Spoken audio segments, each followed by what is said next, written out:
Hello everyone, and this is my review for WWE NXT on June the 10th, 2015, and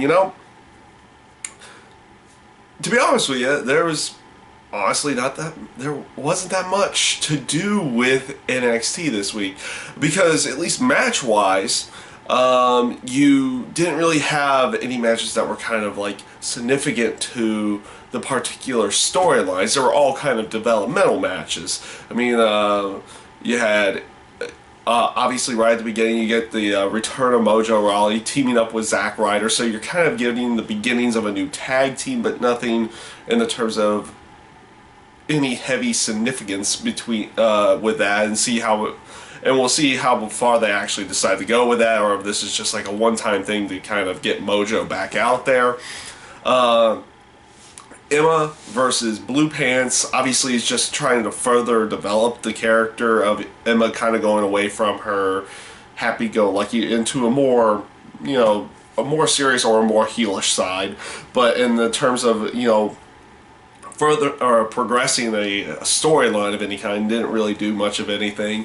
Tyler Breeze and Bull Dempsey, this match was kind of weird because it almost felt like Tyler Breeze was playing the face in this one against Bull Dempsey, and they kind of went a different route with the Bull Dempsey character, and I did find it interesting how they tried to incorporate how they incorporated the whole aspect that Bull Dempsey was having issue catching up with Tyler Breeze, and was actually burning himself out through that for Tyler Breeze to get the win. It was an interesting way of attempting to do something, and they tried to further it along a little bit later, and we'll see if they're going anywhere with this, but of him interrupting William Regal after the match inside of the office, and they were trying to do some kind of special announcement, and he was sitting there eating a bag of Doritos, and they're attempting something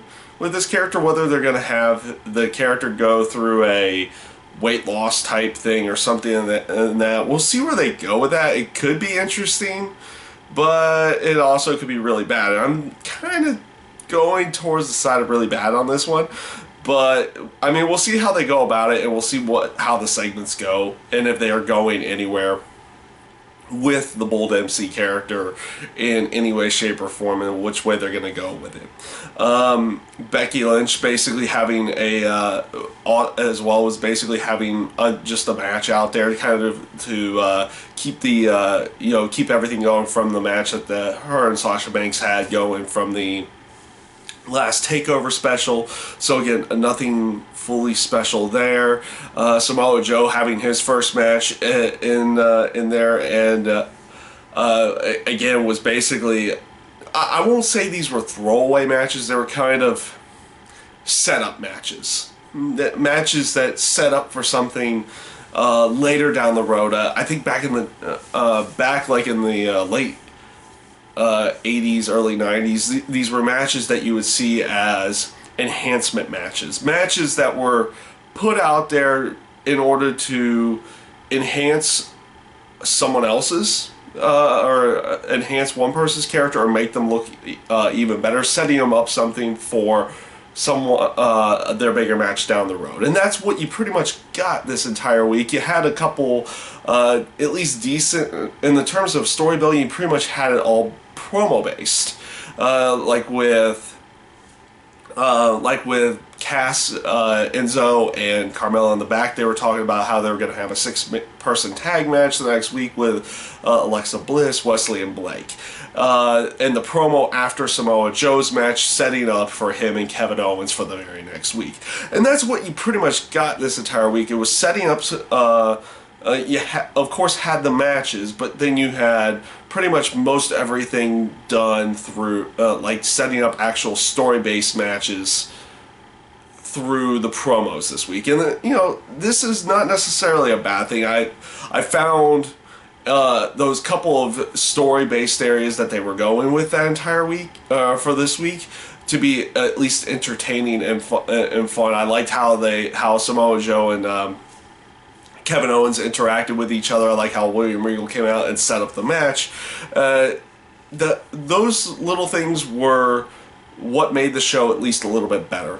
But otherwise, for this week, pretty much in terms of match-wise, and in some cases storyline-wise, you saw a bunch of enhancement terms of matches. Basically, guys, matches designed to make certain guys look a lot better at the end of the day. They also continued on this whole the whole Jason Jordan, Chris Gable type, setting up a potential tag team down the road with them. It'll be interesting to see how they play this one out. How long will Jason Jordan avoid having him as a tag team partner, and then what happens when obviously they're gonna do at least one match, and it's like what happens when they finally get that match, and it will probably be one of those steps like, oh, this setup actually works type, where Jason Jordan realizes when they get out there, it's like, oh, this will actually work. So we'll see where they go with everything.